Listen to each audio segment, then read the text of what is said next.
মাইলর্ডস, আমি এখন সুনির্দিষ্ট অভিযোগের মধ্যে যাব।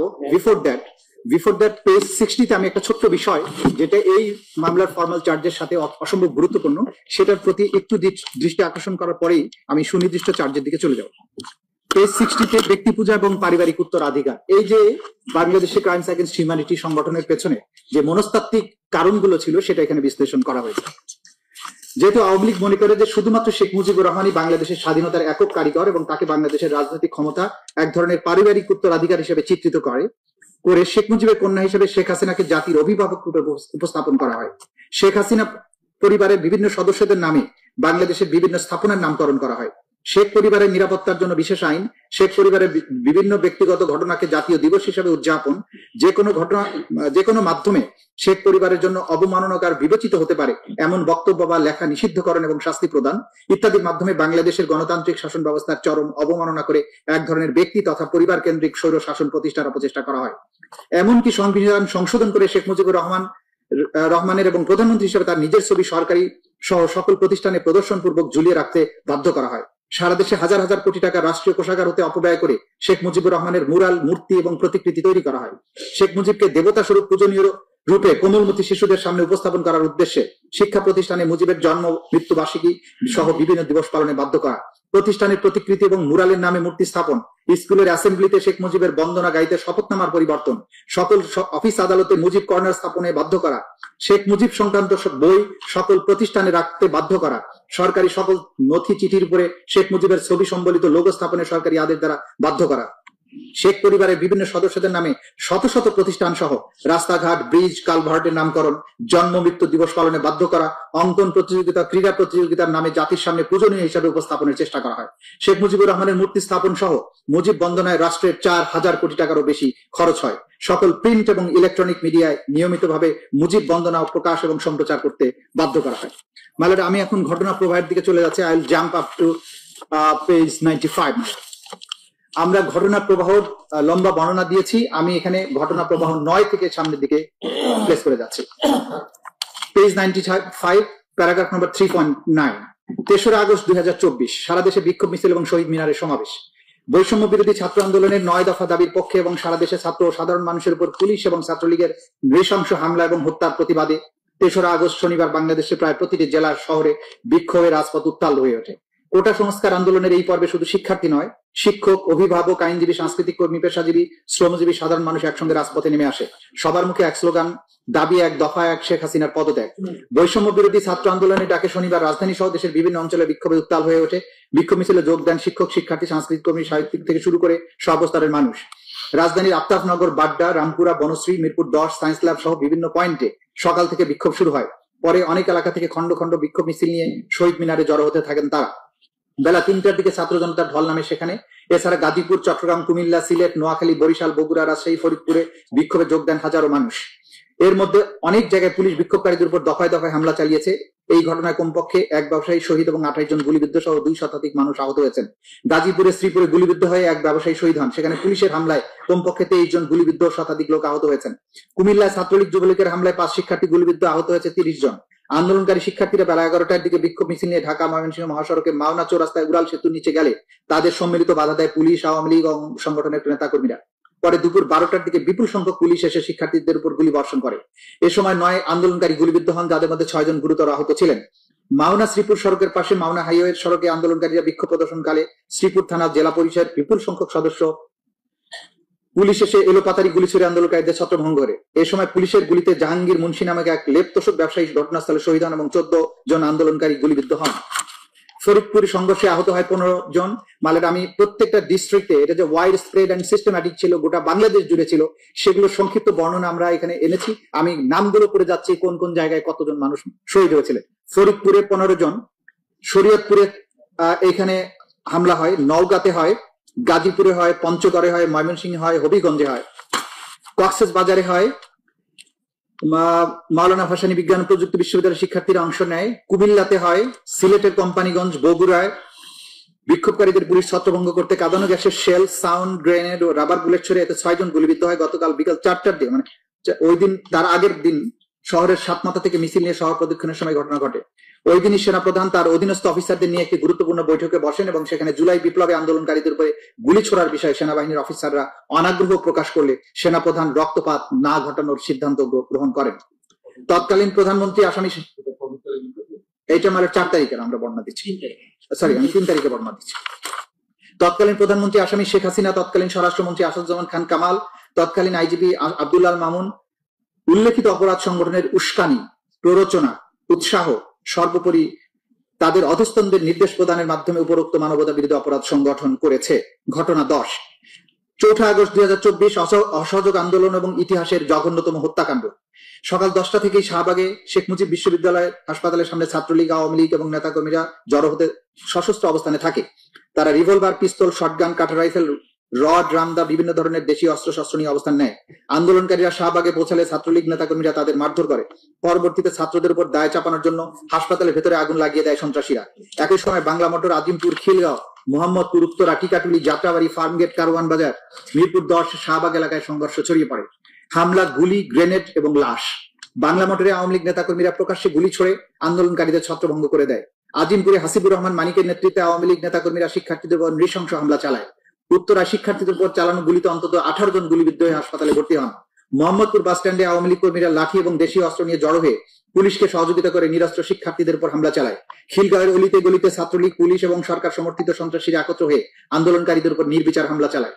সকাল 10টার পরে ধানমন্ডি 2 নম্বর সিটি কলেজ, সায়েন্স ল্যাব এলাকায় জড়ো হতে থাকে U lab, Stamford, Dhaka college, Eden মহিলা college, Dhanmondi ideal college, Dhaka city college, বীরশ্রেষ্ঠ মুন্সি আব্দুর রব কলেজ, বীরশ্রেষ্ঠ নূর মোহাম্মদ পাবলিক কলেজ সহ আশেপাশের বিভিন্ন সরকারি বেসরকারি শিক্ষা প্রতিষ্ঠানের শিক্ষার্থীরা। পুলিশ, ছাত্রলীগ, যুবলীগ এবং আওয়ামী লীগের সমর্থিত নেতাকর্মীদের নৃশংস হামলায় যুদ্ধক্ষেত্রে পরিণত হয় রাজধানীর মিরপুর 10 এলাকা। পুলিশ এবং আওয়ামী লীগ নেতাকর্মীদের ইট, পাটকেল নিক্ষেপ, টিয়ারশেল, রাবার বুলেট, গুলি ছুটতে ছুটতে একজনের মৃত্যু হয়।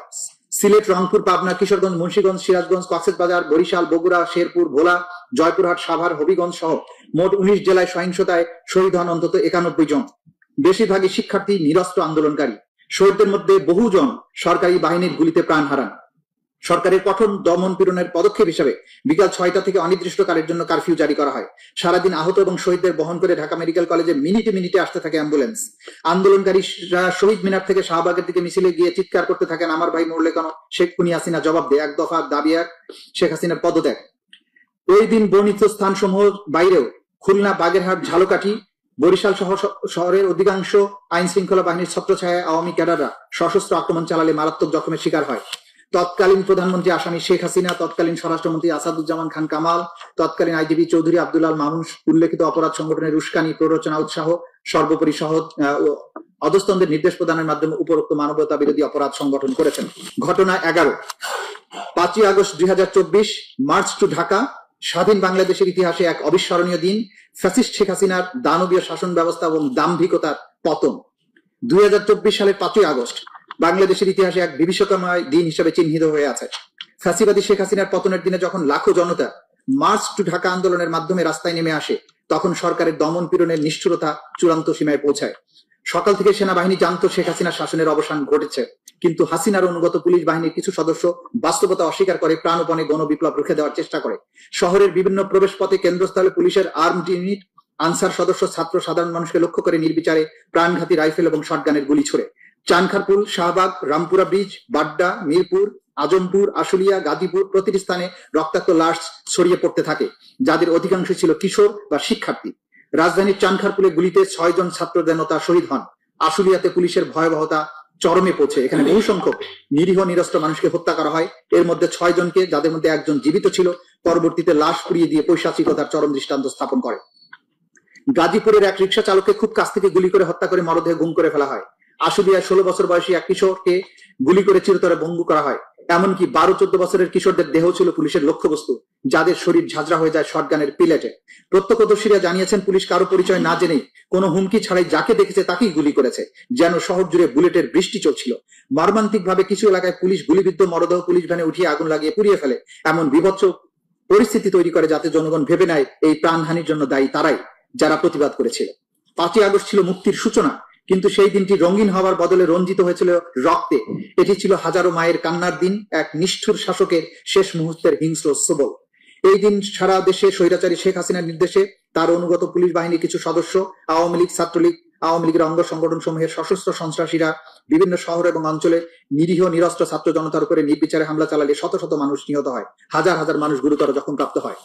তৎকালীন প্রধানমন্ত্রী আসামি শেখ হাসিনা, তৎকালীন স্বরাষ্ট্রমন্ত্রী আসাদুজ্জামান খান কামাল, তৎকালীন আইজিপি চৌধুরী আব্দুল আল মামুন উল্লিখিত অপরাধ সংগঠনের উস্কানি, প্ররোচনা, উৎসাহ, সর্বোপরি সহায়তা, অধস্তনদের নির্দেশ প্রদানের মাধ্যমে উপরোক্ত মানবতা বিরোধী অপরাধ সংগঠন করেছেন।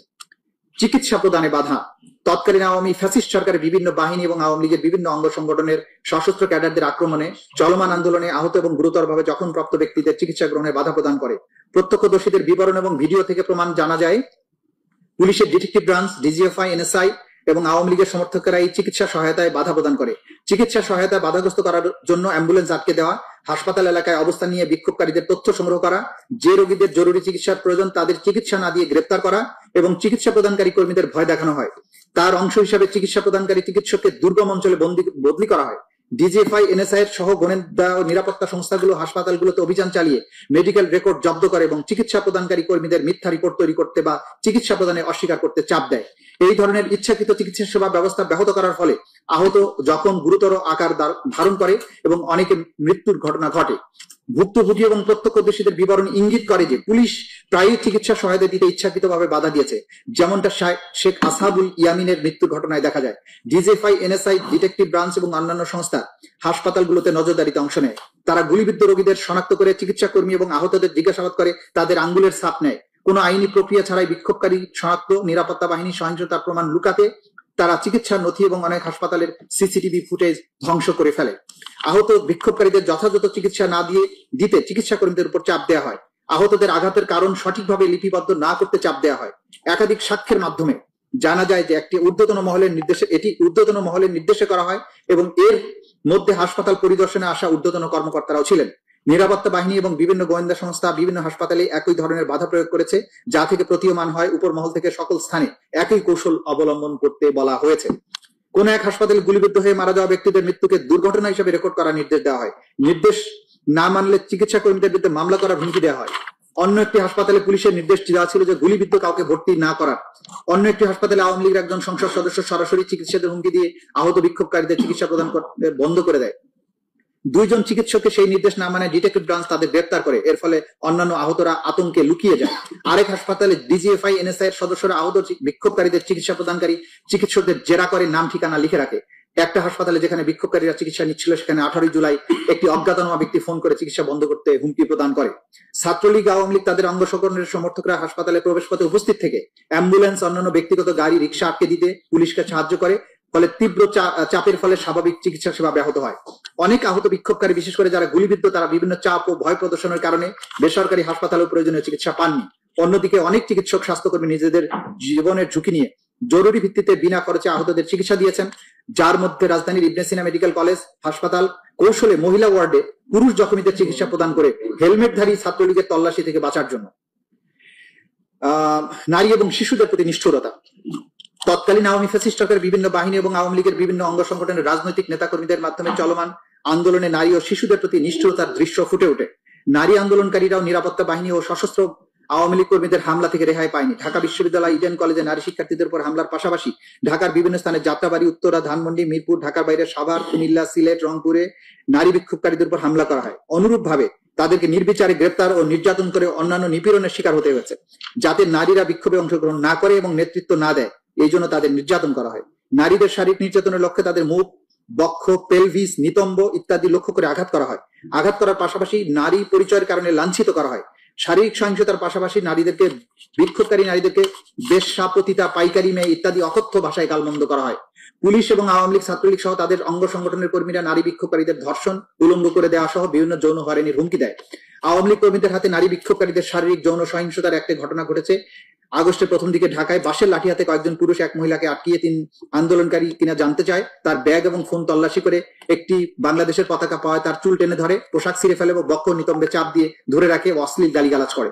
আরেক ঘটনায় দুই ছাত্রলীগ কর্মী একজন নারী বিক্ষোভকারীকে তার পরিবারের অন্যান্য নারী সদস্যদের ধর্ষণের হুমকি দেয়, তাকে শারীরিকভাবে লাঞ্ছিত করে, বক্ষ গোপনাঙ্গে হাত দেয়, অশ্লীল মন্তব্য করে। পরবর্তী সেই ভুক্তভোগী নারীকে আবারও ফোন করে ধর্ষণের হুমকি দেওয়া হয়। প্রত্যক্ষদর্শীদের থেকে জানা যায় যে কুমিল্লা ছাত্রলীগের কর্মীরা বেশ কয়েকজন নারী বিক্ষোভকারীকে আক্রমণ করেছিল, যাদের মধ্যে 2 জন শিক্ষার্থী ছিল। তাদের প্রথমে আটক করা হয়, পরে শারীরিক নিগ্রহের পর পুলিশে হস্তান্তর করা হয়। এই আন্দোলনে বিপুল সংখ্যক শিশু কিশোর সক্রিয়ভাবে অংশগ্রহণ করে, যাদের মধ্যে উচ্চ বিদ্যালয়, কলেজ, ধর্মীয় মাদ্রাসার শিক্ষার্থী, অল্প বয়সী শ্রমিকও ছিল। আবার কেউ কেউ কৌতূহলবশত রাস্তায় বিক্ষোভ পর্যবেক্ষণ করছিল। অপরদিকে আন্দোলন দমনে আওয়ামী লীগ ক্যাডারদের সাথে অর্থনৈতিকভাবে অসচ্ছল পরিবার থেকে আসা সদস্যদেরও দেখা গেছে, যাদেরকে আওয়ামী লীগ অর্থ দিয়ে ভাড়া করে আন্দোলনকারীদের বিরুদ্ধে ব্যবহার করেছিল। আওয়ামী লীগ এই শিশুদের সহিংসতায় জড়াতে অর্থায়ন করেছে। ঢাকার আজিমপুর, বাড্ডা, ধানমন্ডি, ফার্মগেট, যাত্রাবাড়ি, মিরপুর, মোহাম্মদপুর, রামপুরা এলাকার বাইরে গাজীপুর, নারায়ণগঞ্জ, রংপুর, সিলেট অঞ্চলের শিশুদের শহীদ এবং গুরুতরভাবে আহত হওয়ার ঘটনা ঘটেছে। উল্লেখিত ঘটনা ছাড়াও নিরাপত্তা বাহিনী নির্বিচার রাইফেল এবং শটগানের প্রাণঘাতী গুলি ব্যবহার করে শিশু বিক্ষোভকারীদের হত্যা করেছে। উদাহরণস্বরূপ মোহাম্মদপুরে শান্তিপূর্ণ বিক্ষোভকারী জনতার উপর নির্বিচারে গুলি চালায়। এতে 17 বছরের বয়সী এক নিরস্ত্র শিক্ষার্থী মাথায় গুলিবিদ্ধ হয়ে 19 জুলাই শহীদ হয়। 18 জুলাই ধানমন্ডিতে আরেক 12 বছর বয়সী শিশু পুলিশের গুলিবর্ষণে প্রায় 200-র মতো ধাতব পেলেট শরীরে বিদ্ধ হয়ে আভ্যন্তরীণ রক্তক্ষরণে মারা যায়। আর অনেক শিশু আজীবনের জন্য পঙ্গুত্ব বরণ করেছে। অনেক শিশু গুরুতর আহত হয়েছে। আওয়ামী লীগের সমর্থকদের গুলিতে 16 বছর বয়সী এক কিশোরের পায়ে গুলি লাগায়, শেষ পর্যন্ত তার পা কেটে ফেলতে হয়। পুলিশের নির্বিচার গুলিতে ধাতব পেলেটের আঘাতে 17 বছরের কিশোরের উভয় চোখ অন্ধ হয়ে যায়। সবগুলো ঘটনা OSCHR এর প্রতিবেদন থেকে পাওয়া গেছে। শহীদদের মধ্যে খুবই অল্প বয়সী শিশু ছিল, যারা বাবা মায়ের সঙ্গে বিক্ষোভ মিছিলে গিয়েছিল বা ঘটনাস্থলের আশেপাশে দাঁড়িয়েছিল। নারায়ণগঞ্জে 6 বছর বয়সী একটি মেয়ে বাড়ির ছাদের উপর দাঁড়িয়ে বিক্ষোভ দেখার সময় মাথায় গুলিবিদ্ধ হয়ে শহীদ হয়। শিশুদের যেনতেন গ্রেফতার করে বিভিন্ন থানা, ডিটেকটিভ ব্রাঞ্চের কার্যালয় কিংবা কারাগারে প্রাপ্তবয়স্কদের সঙ্গে একই কক্ষে আটকে রাখা হতো। সেখানে তাদের নির্যাতন এবং অপদস্থ করা হতো। স্বীকারোক্তি আদায়ের লক্ষ্যে তাদের জবরদস্তিও করা হতো। তাছাড়া বেশ কয়েকজন কিশোর ছেলেকে আটক করে পুলিশ সদর দপ্তরের counter terrorism and transnational crime CTTC শাখায় প্রাপ্তবয়স্কদের সাথে একই কক্ষে আটকে রাখা হতো। রংপুরে 16 বছর বয়সী এক কিশোরকে বিনা বিচারে 13 দিন আটক রাখা হয়েছিল। ওই কিশোর সহ আরো অনেককে গ্রেফতার করা হয়েছিল আবু সাইদের হত্যার ঘটনার মোড় ঘুরিয়ে দেওয়ার জন্য। 17 বছর বয়সী এক কিশোরকে পুলিশ কর্মকর্তা হত্যার দায় স্বীকার করানোর জন্য যাত্রাবাড়ি থানায় 2 দিন ধরে পুলিশ হেফাজতে নির্যাতন করেছিল। এরপর তাকে ডিটেকটিভ ব্রাঞ্চ কার্যালয়ে নিয়ে পুনরায় নির্যাতন করা হয়েছিল। আটক রাখার 3 দিন পরে এসে ওই কিশোরকে আদালতে হাজির করা হলে বিচারক তাকে আরো 7 দিনের রিমান্ডে রাখার নির্দেশ দেন। প্রাপ্তবয়স্ক বন্দীদের সঙ্গে রাখা হবে জেনেও, যদিও কিশোরের পক্ষে আইনজীবী আদালতের কাছে বলেছিলেন ভুক্তভোগী আসলে একজন শিশু। এই ঘটনাটি গণমাধ্যমে প্রচারের পরে আরেক বিচারক কিশোরটিকে বিশেষ শিশু হেফাজত কেন্দ্রে রাখার নির্দেশ দেন। সেখানে ওই কিশোর 6 আগস্ট পর্যন্ত আটক ছিল। জুলাই মাসের 15 তারিখ থেকে আগস্টের 5 তারিখ পর্যন্ত কমপক্ষে 118 জন শিশু, কমপক্ষে 13 জন নারীকে হত্যা করা হয়। মালার এরপরে আসামিদের পরিচিতি, আসামি শেখ হাসিনার বিস্তারিত পরিচয় আমরা উল্লেখ করেছি। তার বিরুদ্ধে কি কি মামলা আছে সেগুলো আমরা বলেছি। আসাদুজ্জামান খান কামালের পরিচয় দিয়েছি, চৌধুরী আব্দুল আল মামুনের পরিচয় দিয়েছি। এবার আমি চলে আসছি পেজ 108। আসামিদের বিরুদ্ধে মানবতা বিরোধী অপরাধের বিবরণ।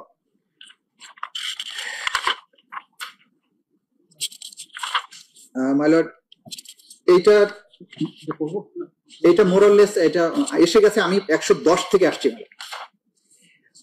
110-এ অপরাধ সংগঠনে আসামিদের যৌথ দায় এবং ঊর্ধ্বতন অবস্থান, জয়েন্ট ক্রিমিনাল এন্টারপ্রাইজ এবং কমান্ড রেসপন্সিবিলিটি।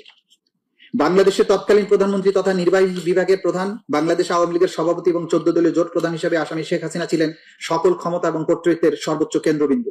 একজন ফ্যাসিস্ট শাসক হিসেবে সকল গুরুত্বপূর্ণ সিদ্ধান্ত তিনি এককভাবে গ্রহণ করতেন।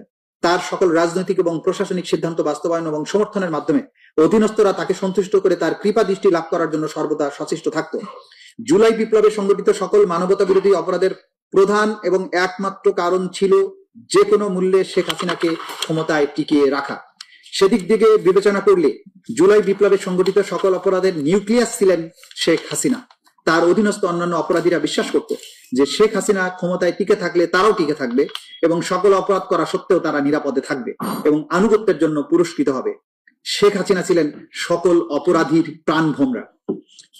তৎকালীন স্বরাষ্ট্রমন্ত্রী, আওয়ামী লীগের নেতা এবং অন্যতম নীতি নির্ধারক কুখ্যাত গ্যাং অফ 4-এর অন্যতম সদস্য ছিলেন আসামি আসাদুজ্জামান খান কামাল। জুলাই বিপ্লব চলাকালে আন্দোলন দমনে শেখ হাসিনা নেওয়া সকল পদক্ষেপ বাস্তবায়নের সিদ্ধান্ত হতো আসামি আসাদুজ্জামান খান কামালের নেতৃত্বাধীন কোর কমিটির বৈঠকে, যা তার ধানমন্ডির বাসায় অনুষ্ঠিত হতো। স্বরাষ্ট্রমন্ত্রী হিসেবে আইন শৃঙ্খলা বাহিনীর পূর্ণ নিয়ন্ত্রক ছিলেন আসামি আসাদুজ্জামান খান কামাল। তৎকালীন আইজিপি চৌধুরী আব্দুল আল মামুন ছিলেন পুলিশের প্রধান হিসেবে আইন শৃঙ্খলা বাহিনীর অন্যতম নিয়ন্ত্রক এবং স্বরাষ্ট্রমন্ত্রীর সহযোগী। আন্দোলন দমনে নিরস্ত্র ছাত্র জনতার উপর নির্বিচারে গুলিবর্ষণের সিদ্ধান্ত বাস্তবায়ন হচ্ছে কিনা তা তারা সার্বক্ষণিকভাবে তত্ত্বাবধানের অংশ হিসেবে সরজমিনে পরিদর্শনে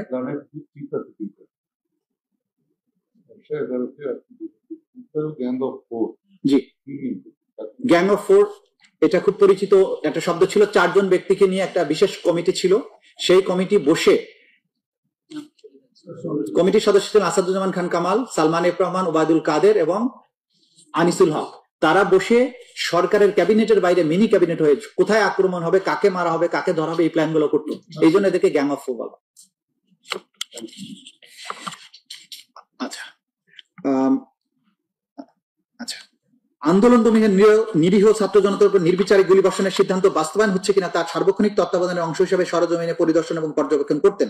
আন্দোলন চলাকালে 27 জুলাই 2024 খ্রিস্টাব্দে যাত্রাবাড়ি থানার সামনে আন্দোলন দমনে আইন শৃঙ্খলা বাহিনী তদারকি ব্যবস্থা তদারকি করতে গেলে মোবাইলে ধারণকৃত আন্দোলন ছাত্র জনতাকে গুলি করার, হত্যা করার ভিডিও আসামি আসাদুজ্জামান কামাল এবং চৌধুরী আব্দুল আল মামুন ও স্বরাষ্ট্র সচিব জাহাঙ্গীর আলমকে প্রদর্শন করেন ওয়ারি জোনের ডিসি ইকবাল। এবং মাইলট সেটা বিখ্যাত সেই কথা যে যেখানে ভিডিও, হত্যা করার ভিডিও দেখিয়ে বলা হচ্ছিল, স্যার গুলি করি, মরে একটাই যায়, বাকিটি যায় না স্যার, এটাই স্যার আতঙ্কের বিষয়। এটা ছিল সেই ভিডিও। প্রধানমন্ত্রী হিসেবে আসামি শেখ হাসিনা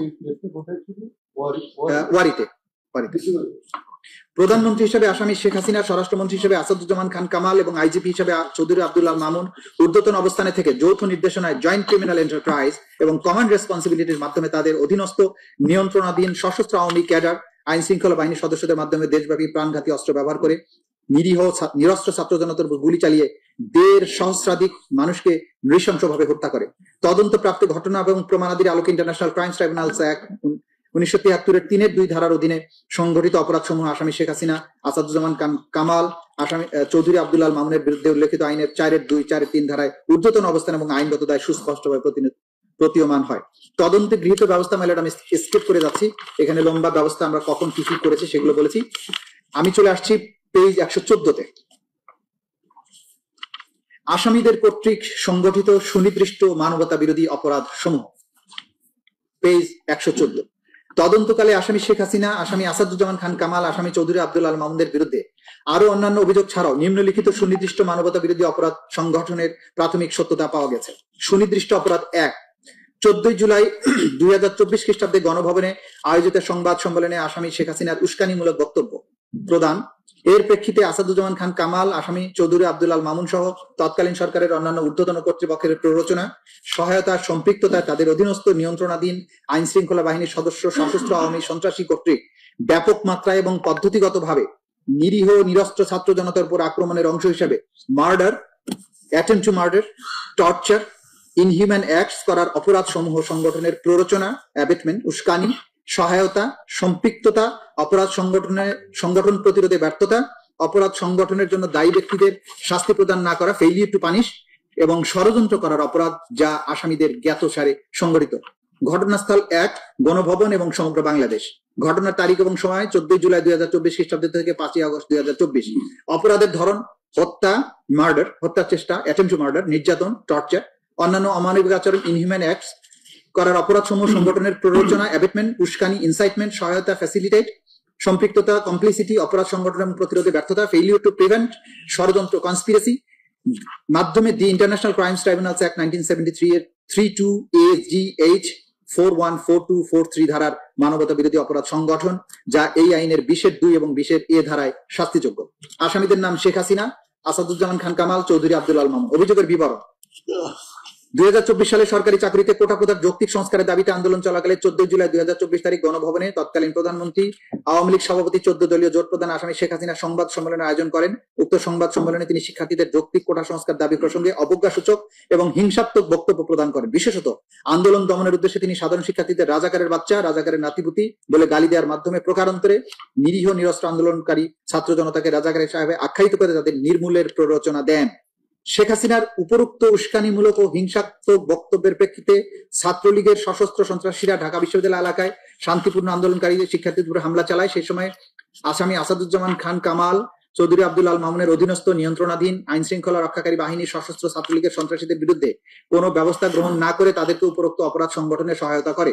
পরবর্তীতে আওয়ামী লীগের সাধারণ সম্পাদক ওবায়দুল কাদের সহ তৎকালীন সরকারের বিভিন্ন মন্ত্রী, এমপি ও আওয়ামী লীগ 14 দলীয় জোটের বিভিন্ন পর্যায়ের নেতৃবৃন্দ শেখ হাসিনার উপরোক্ত উস্কানিমূলক বক্তব্যে উদ্বুদ্ধ হয়ে সশস্ত্র সন্ত্রাসীদের মাধ্যমে সারা দেশে শান্তিপূর্ণ আন্দোলনকারী ছাত্র জনতার উপর হামলা চালায়।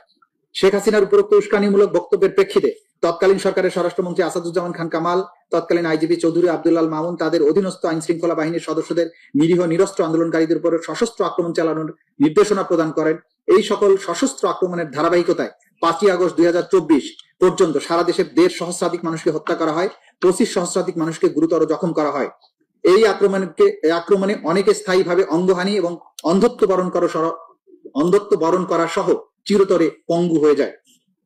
আসামি শেখ হাসিনা উক্ত উস্কানিমূলক বক্তব্য উদ্বুদ্ধ হয়ে আসামি আসাদুজ্জামান খান কামাল, চৌধুরী আব্দুল আল মামুনের সুযোগ করে দেওয়ার মতে তাদের অধীনস্থ নিয়ন্ত্রণাধীন আওয়ামী লীগ ও 14 দলীয় দলের সশস্ত্র ক্যাডার বাহিনী, আইন শৃঙ্খলা বাহিনী বিভিন্ন হাসপাতালে গিয়ে আহতদের চিকিৎসা গ্রহণে, ডাক্তারদের চিকিৎসা প্রদানে বাধা প্রদান, নিহতদের সুরতহাল পোস্টমর্টেম করতে কিংবা রিপোর্টে মৃত্যুর সঠিক কারণ উল্লেখ করতে বাধা প্রদান করে, নিহতদের মৃত্যুর সনদে সঠিক কারণ লিখতে প্রতিবন্ধকতা সৃষ্টি করে, ভিন্ন কারণ লিখতে বাধ্য করে, নিহতদের জানাজা এবং কবরস্থ করতে বাধা দেয়, নিহতদের স্বজনের কাছে মৃতদেহ হস্তান্তর না করে বেওয়ারিশ লাশ হিসাবে গণকবরে দাফন করা, লাশ গুম করার উদ্দেশ্যে আগুন দিয়ে পুড়িয়ে দেওয়ার মাধ্যমে অমানবিক আচরণ বা আদার ইনহিউম্যান অ্যাক্টস করার অপরাধ সমূহ সংগঠন করে। মানে আদার ইনহিউম্যান অ্যাক্টস বলছে যে এই লাশ পুড়িয়ে দেওয়া, জানাজা করতে না দেয়া, দাফন করতে না দেয়া, এগুলো আদার ইনহিউম্যান অ্যাক্টস যেগুলো আন্তর্জাতিক আইনে সংজ্ঞায়িত, রোম স্ট্যাটিউটে সংজ্ঞায়িত, সেগুলো তারা সংগঠন করেছে। না, কোনো নেক্সাসের প্রবলেম নাই, এটা অ্যাবসলিউটলি নেক্সাস আছে এবং এই নির্দেশগুলো আমরা প্রমাণ করি, এগুলোতে সাক্ষাতে যাবো। আমরা চার্জ যেটা নিয়ে আসছি সেটা একটু দেখেন শুধু। বাংলাদেশের তৎকালীন প্রধানমন্ত্রী তথা নির্বাহী বিভাগের সর্বোচ্চ স্থান থেকে রাজনৈতিকভাবে বাংলাদেশ আওয়ামী লীগ এবং তার অঙ্গ সংগঠনসমূহের দলীয় প্রধান এবং 14 দলীয় জোটের প্রধান হিসাবে সুপিরিয়র স্ট্যাটাস থেকে আসামি শেখ হাসিনার উক্ত উস্কানিমূলক বক্তব্য, ষড়যন্ত্রমূলক পরিকল্পনা ও নির্দেশনায় তার অধীনস্থ ও নিয়ন্ত্রণাধীন রাজনৈতিক ক্যাডার বাহিনী, তৎকালীন স্বরাষ্ট্রমন্ত্রী আসাদুজ্জামান খান কামাল, কোর কমিটি এবং গ্যাং অফ 4 সদস্য, পুলিশ প্রধান তৎকালীন আইজিপি চৌধুরী আব্দুল আল মামুন, তাদের অধীনস্থ নিয়ন্ত্রণাধীন আইন শৃঙ্খলা রক্ষাকারী বাহিনীর মাধ্যমে ঢাকা শহর থেকে শুরু হয়ে ব্যাপক মাত্রায় ওয়াইড স্প্রেড এবং পদ্ধতিগতভাবে সিস্টেম্যাটিক সমগ্র দেশব্যাপী আন্দোলনরত নিরীহ নিরস্ত্র ছাত্র জনতার উপর হত্যার চেষ্টা, নির্যাতন এবং অমানবিক আচরণ সহ মানবতা বিরোধী অপরাধ পরিচালিত হয়। উল্লেখিত আক্রমণ সহ অপরাধ আসামিদের জ্ঞাতসারে পরিচালিত হয়। এহেন কাজের মাধ্যমে আসামিগণ হত্যার প্রচেষ্টা, নির্যাতন, অমানবিক আচরণ করার অপরাধ সমূহ সংগঠনের প্ররোচনা, সহায়তা, ফ্যাসিলিটেট, অপরাধ সংগঠনের প্রতিরোধে ব্যর্থতা, ষড়যন্ত্রের মাধ্যমে the international crimes tribunal act 1973 3 2AGH 4 1 2 3 ধারার মানবতা বিরোধী অপরাধ সংগঠন করে, যা এই আইনের 20 2 এবং 20 A ধারায় শাস্তিযোগ্য। সুনির্দিষ্ট অপরাধ 2, আসামি শেখ হাসিনা কর্তৃক ছাত্র জনতার উপর হেলিকপ্টার, ড্রোন এবং প্রাণঘাতী অস্ত্র বা লিথাল ওয়েপন ব্যবহারের মাধ্যমে আন্দোলনকারীদের হত্যা ও নির্মূলের নির্দেশ তৎকালীন স্বরাষ্ট্রমন্ত্রী আসাদুজ্জামান খান কামাল, তৎকালীন আইজিপি চৌধুরী আব্দুল আল মামুন কর্তৃক আসামি শেখ হাসিনার উক্ত নির্দেশ বাস্তবায়ন তাদের নিয়ন্ত্রণাধীন এবং অধীনস্থ আইন শৃঙ্খলা বাহিনীর সদস্যদের নির্দেশনা দিয়ে কার্যকর করার মাধ্যমে অপরাধ সংগঠনের নির্দেশ, অর্ডার, সহায়তা, ফ্যাসিলিটেট, সম্পৃক্ততা, কমপ্লিসিটি এবং ষড়যন্ত্র, কনস্পিরেসির মাধ্যমে মানবতা বিরোধী অপরাধ সংগঠন করেছে, যা তাদের জ্ঞাতসারে কার্যকর করা হয়েছে। ঘটনাস্থল গণভবন এবং ঢাকা বিশ্ববিদ্যালয়ের ভিসির বাসভবন এবং সমগ্র বাংলাদেশ। এটা তার অর্ডারের চার্জ। এটা অপরাধের ধরন murder, attempt to murder, confinement, torture, abduction, other inhuman act, এইগুলো করার জন্য তারা যা করেছেন সেগুলো হচ্ছে অর্ডার, ফ্যাসিলিটেট, কমপ্লিসিটি, কনস্পিরেসি, যেগুলো ইন্টারন্যাশনাল ক্রাইমস ট্রাইব্যুনাল অ্যাক্ট 1973 এর 32AGH 414243 ধারার মানবতা বিরোধী অপরাধ, যা একই আইনের 20 সাবসেকশন 2 20 সাবসেকশন A ধারায় শাস্তিযোগ্য। আসামিদের নাম শেখ হাসিনা, আসাদুজ্জামান খান কামাল, চৌধুরী আব্দুল আল মামুন। অভিযোগের বিবরণ: 2024 সালের 14 জুলাই রাতে তৎকালীন প্রধানমন্ত্রী, আওয়ামী লীগ সভাপতি, 14 দলীয় জোট প্রধান শেখ হাসিনা, ঢাকা বিশ্ববিদ্যালয়ের তৎকালীন ভাইস চ্যান্সেলর এস.এম. মাকসুদ কামালের মধ্যে অনুষ্ঠিত এক ফোন আলাপে দেখা যায় আসামি শেখ হাসিনা ক্ষমতার শীর্ষ থেকে রাষ্ট্রের প্রধান নির্বাহী পদে থেকে কোটা সংস্কারের দাবিতে দেশব্যাপী চলমান বৈষম্য বিরোধী শান্তিপূর্ণ শেখ হাসিনার উপরোক্ত উস্কানিমূলক পুনরায় রাজাকার বিরোধীদের তাদের ফাঁসি দেওয়া, ঢাকা বিশ্ববিদ্যালয়ে গুলি করে শান্তিপূর্ণ আন্দোলনকারী শিক্ষার্থীদের উপর হামলা চালায়, সেই সময় টেলিফোনিক কনভারসেশন আসাদুজ্জামান খান কামাল, চৌধুরী আব্দুল আল মামুন নিয়ন্ত্রণাধীন শৃঙ্খলা রক্ষী আওয়ামী লীগ সভাপতি 2024 সালের 18 জুলাই তৎকালীন প্রধানমন্ত্রী এস.এম. মাকসুদ কামালের মধ্যে অনুষ্ঠিত এক ফোন আলাপে দেখা যায় আসামি শেখ হাসিনা ক্ষমতার শীর্ষ থেকে ঢাকা প্রধান নির্বাহী পদে থেকে তৎকালীন দাবিতে দেশব্যাপী চলমান অনুষ্ঠিত আরেক হাসিনা থেকে দেখা যায় আসামি শেখ হাসিনা ক্ষমতার শীর্ষ থেকে রাষ্ট্রের ফাঁসি দেওয়া এবং ক্ষমতাসীন আওয়ামী লীগ কোটা সংস্কারের দাবি এই পরিচালনা বা শাসনের থেকে ঢাকা দক্ষিণ সিটি কর্পোরেশনের তৎকালীন মেয়র শেখ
ঢাকা মহানগরে গুলিবর্ষণ করা হয় 95,313 রাউন্ড। আসামি শেখ হাসিনার ফোন আলাপের থেকে আরো জানা যায় তার ষড়যন্ত্রমূলক পরিকল্পনায় দলীয় সশস্ত্র ক্যাডার বাহিনীর মাধ্যমে সেতু ভবন, বিটিবি ভবন, মেট্রো রেল স্টেশন সহ রাষ্ট্রীয় গুরুত্বপূর্ণ কিছু স্থাপনা কি পয়েন্ট ইনস্টলেশন অগ্নিসংযোগের মাধ্যমে পুড়িয়ে দিয়ে আন্দোলনকে ভিন্ন খাতে প্রবাহিত করার জন্য আন্দোলনরত ছাত্র জনতার উপর দায় চাপিয়ে দেওয়ার মাধ্যমে অন্যান্য অমানবিক আচরণ বা আদার ইনহিউম্যান অ্যাক্ট সংগঠন করেন। বাংলাদেশের তৎকালীন প্রধানমন্ত্রী তথা নির্বাহী বিভাগের সর্বোচ্চ স্থান থেকে রাজনৈতিকভাবে বাংলাদেশ আওয়ামী লীগ এবং তার অঙ্গ সংগঠন সমূহের দলীয় প্রধান, 14 দলীয় জোটের প্রধান হিসেবে ঊর্ধ্বতন অবস্থান বা সুপিরিয়র স্ট্যাটাসে থেকে শেখ হাসিনার ষড়যন্ত্রমূলক পরিকল্পনা ও সরাসরি নির্দেশনায় তৎকালীন স্বরাষ্ট্রমন্ত্রী আসাদুজ্জামান খান কামাল, পুলিশের আইজিপি চৌধুরী আব্দুল মামুন তাদের অধীনস্থ নিয়ন্ত্রণাধীন আইন শৃঙ্খলা বাহিনীর মাধ্যমে ঢাকা শহর থেকে শুরু হয়ে ব্যাপক মাত্রায় ওয়াইড স্প্রেড এবং পদ্ধতিগতভাবে সিস্টেম্যাটিক সমগ্র বাংলাদেশ ব্যাপী আন্দোলনরত নিরীহ নিরস্ত্র ছাত্র জনতার উপর প্রাণঘাতী অস্ত্র, লিথাল ওয়েপন, হেলিকপ্টার, ড্রোন ব্যবহারের মাধ্যমে মার্ডার, অ্যাটেম্পট টু মার্ডার, নির্যাতন, অমানবিক আচরণ সহ মানবতা বিরোধী অপরাধ পরিচালনা করে উল্লেখিত আক্রমণ ও অন্যান্য অপরাধ আসামিদের জ্ঞাতসারে পরিচালিত হয়।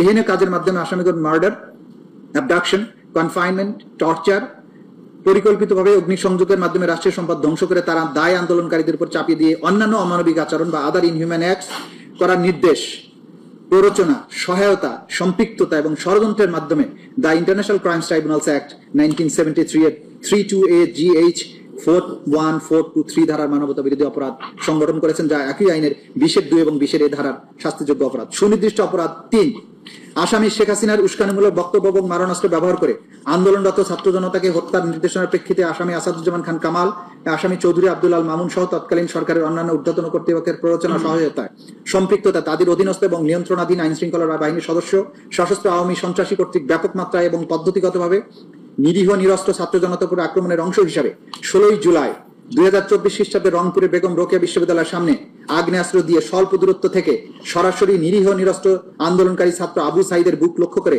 বিনা উস্কানিতে একাধিকবার গুলি চালিয়ে নির্মমভাবে হত্যা করার মাধ্যমে উল্লেখিত আসামিদের জ্ঞাতসারে এবং তাদের কর্তৃক অপরাধ সংগঠনের নির্দেশ, প্ররোচনা, উস্কানি, সহায়তা, সম্পৃক্ততা এবং ষড়যন্ত্রের মাধ্যমে এবং অন্যান্য অমানবিক আচরণের মাধ্যমে মানবতা বিরোধী অপরাধ সংগঠন।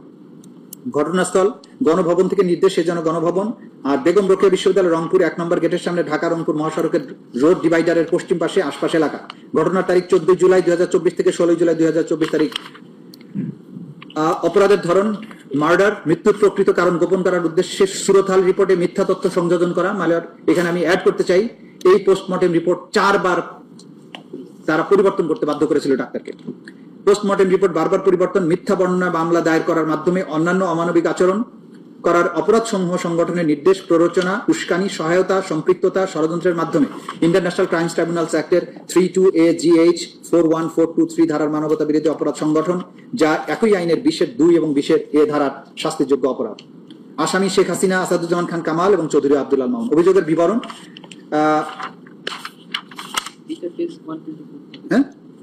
এটা মানে এটা অভিযোগের বিবরণ ইতিমধ্যে বলে ফেলেছি, এটা না পড়ে আমি পেজ 124 তে বলছি। এর অংশ হিসাবে 16 জুলাই রংপুরের বেগম রোকেয়া বিশ্ববিদ্যালয় ক্যাম্পাসে পুলিশ এবং সশস্ত্র আওয়ামী সন্ত্রাসী এবং বিশ্ববিদ্যালয় আওয়ামী লীগ প্রশাসন আন্দোলনকারীদের বিরুদ্ধে অবস্থান নেয়।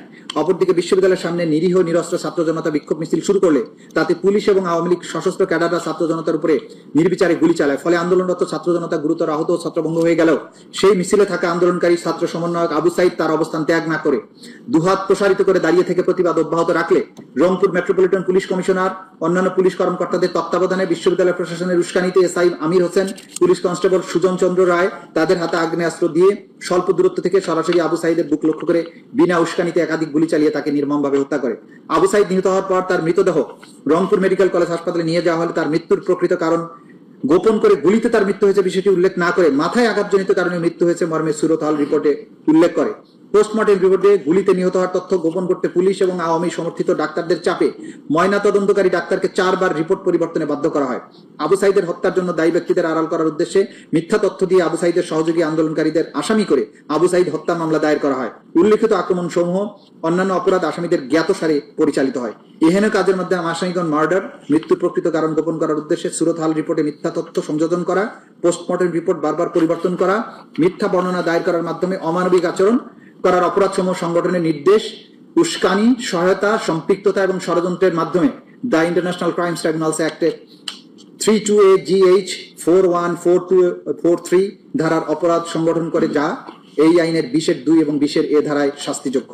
সুনির্দিষ্ট অপরাধ 4, আসামি শেখ হাসিনার উস্কানিমূলক বক্তব্য, মারণাস্ত্র ব্যবহার করে আন্দোলনরত ছাত্র জনতাকে হত্যার নির্দেশের প্রেক্ষিতে আসাদুজ্জামান খান কামাল, চৌধুরী আব্দুল আল মামুন সহ তৎকালীন সরকারের অন্যান্য ঊর্ধ্বতন কর্তৃপক্ষের প্ররোচনা, সহায়তা, সম্পৃক্ততায় তাদের অধীনস্থ নিয়ন্ত্রণাধীন আইন শৃঙ্খলা বাহিনীর সদস্য ও সশস্ত্র আওয়ামী সন্ত্রাসী কর্তৃক ব্যাপক মাত্রা এবং পদ্ধতিগতভাবে নিরীহ নিরস্ত্র ছাত্র জনতার উপর আক্রমণের অংশ হিসাবে 5 আগস্ট 2024 তারিখে ঢাকা মহানগরীর চানখারপুর এলাকায় আন্দোলনরত নিরীহ নিরস্ত্র ছাত্র জনতার উপর তৎকালীন সরকারের আইন শৃঙ্খলা রক্ষাকারী বাহিনীর সদস্যদের কর্তৃক নিরীহ নিরস্ত্র 6 জন ছাত্র জনতাকে গুলি করে হত্যা করার মাধ্যমে উল্লেখিত আসামিদের জ্ঞাতসার এবং তাদের কর্তৃক হত্যার নির্দেশ, প্ররোচনা, উস্কানি, সহায়তা, সম্পৃক্ততা এবং ষড়যন্ত্র করার মাধ্যমে মানবতা বিরোধী অপরাধ সংগঠন। এইটার বর্ণনা দিচ্ছি পেজ 126-এ। 2024 সালে সরকারি চাকরিতে কোটা প্রদান যৌক্তিক সংস্কারের দাবিতে আন্দোলন চলমান থাকা অবস্থায় 14 জুলাই 2024 তারিখে গণভবনে সংবাদ সম্মেলন আয়োজন করা হয়। মানে এটা তো আগেরটা, এটার লাস্ট প্যারাগ্রাফ আমি চলে আসছি 127-এ,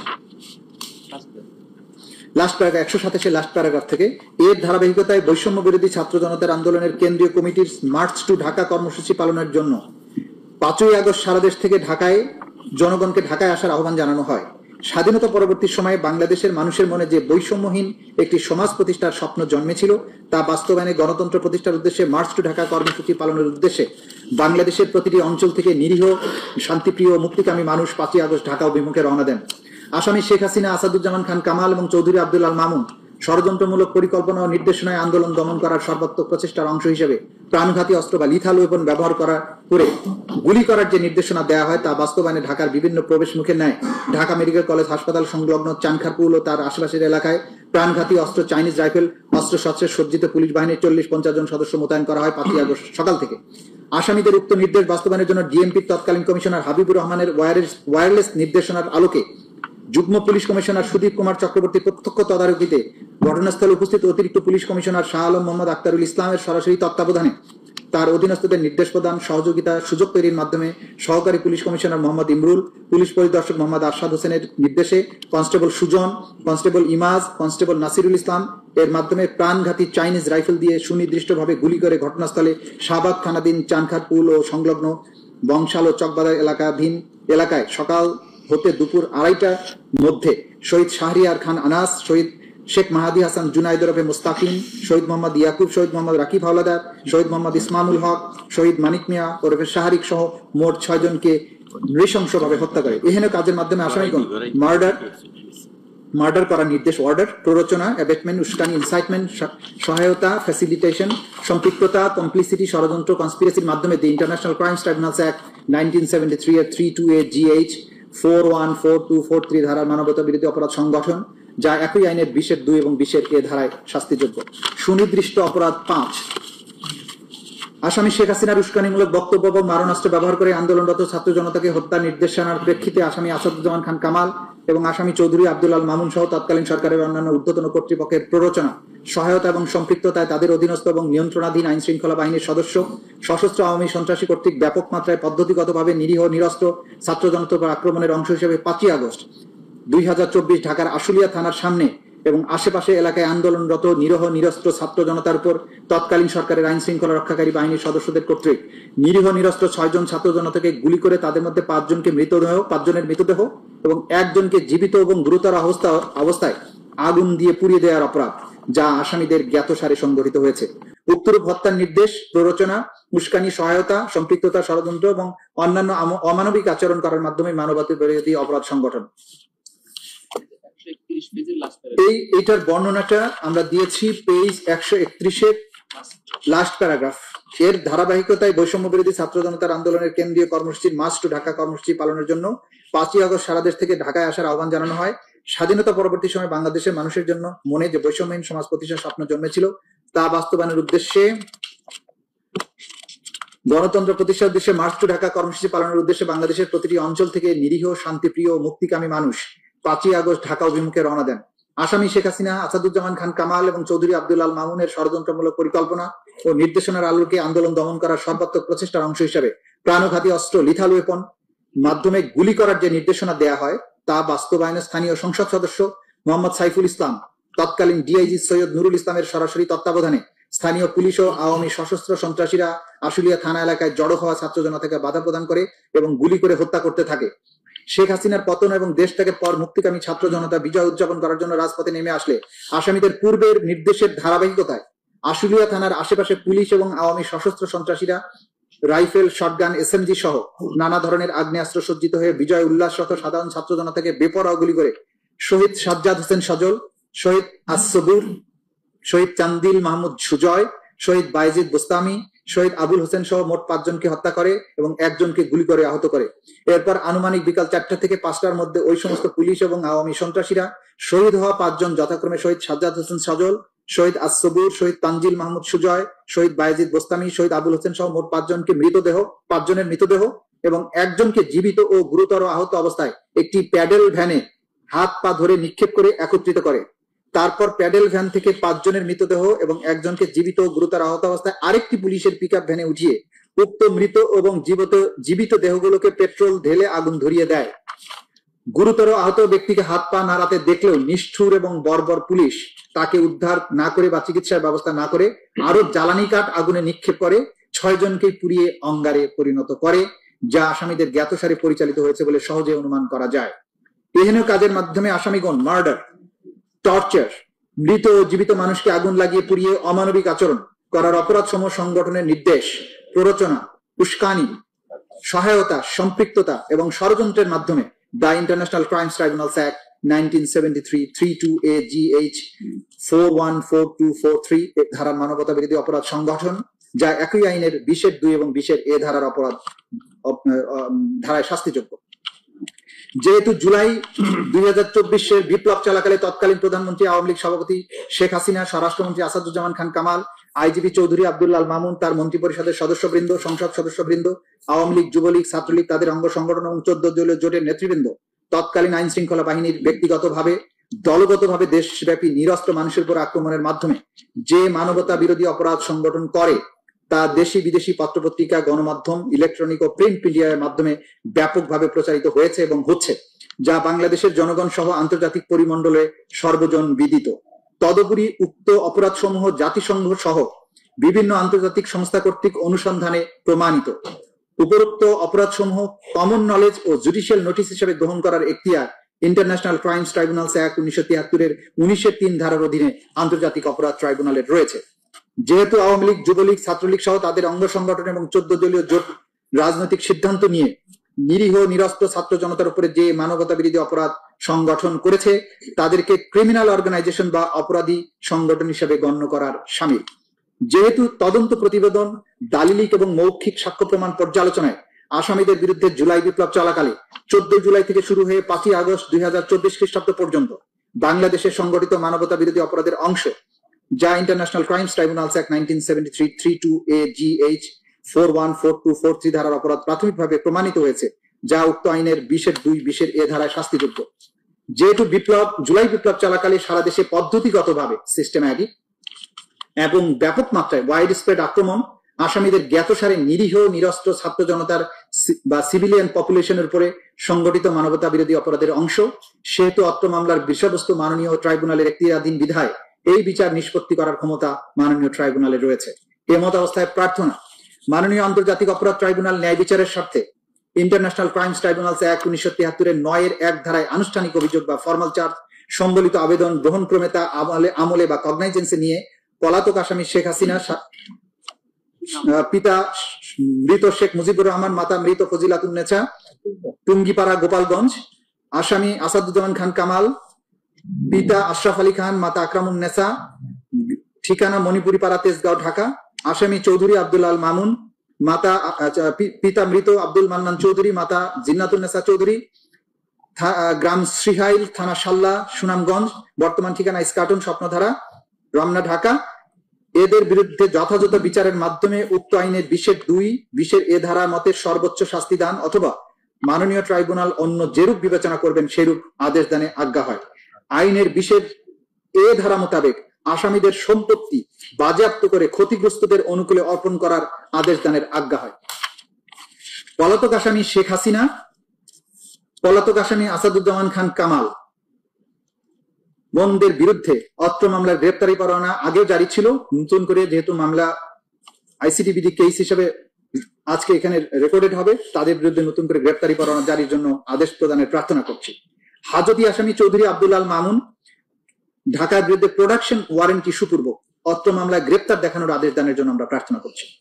2024 সালের জুলাই বিপ্লব চলাকালীন সময়ে সংগঠিত অপরাধ এবং অত্র আবেদন পত্রের সাথে সংযুক্ত দালিলিক প্রমাণপত্রের তথ্যপাত্র সমূহ সংশ্লিষ্ট অন্যান্য প্রাসঙ্গিক তথ্য প্রমাণাদি এই আইনের 19-3 ধারার অধীনে কমন নলেজ এবং জুডিশিয়াল নোটিশ হিসেবে গ্রহণেরও প্রার্থনা করছি। মাননীয় ট্রাইব্যুনাল ন্যায় বিচারের স্বার্থে অন্য যেরূপ বিবেচনা করে সেরূপ আদেশ দানেরও প্রার্থনা করছি। Much obliged. List of witnesses দিয়েছেন? জি ম্যাডাম, আমরা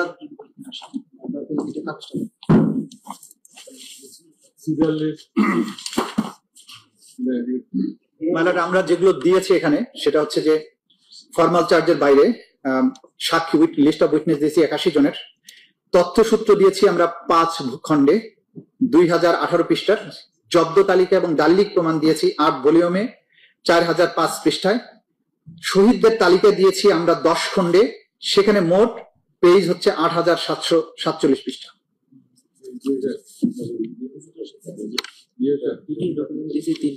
সামারিটা এটা মানে আমি লিখে টাইপ করে দিচ্ছি।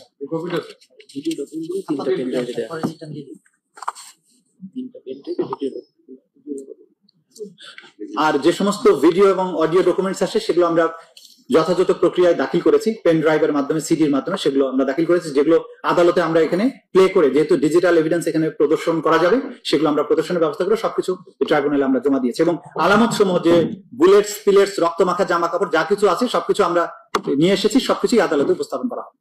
সাবমিট করেছেন report of investigation, yes ma'am, seizure list, seize materials, seizure list and documentary evidence. material, documentary evidence.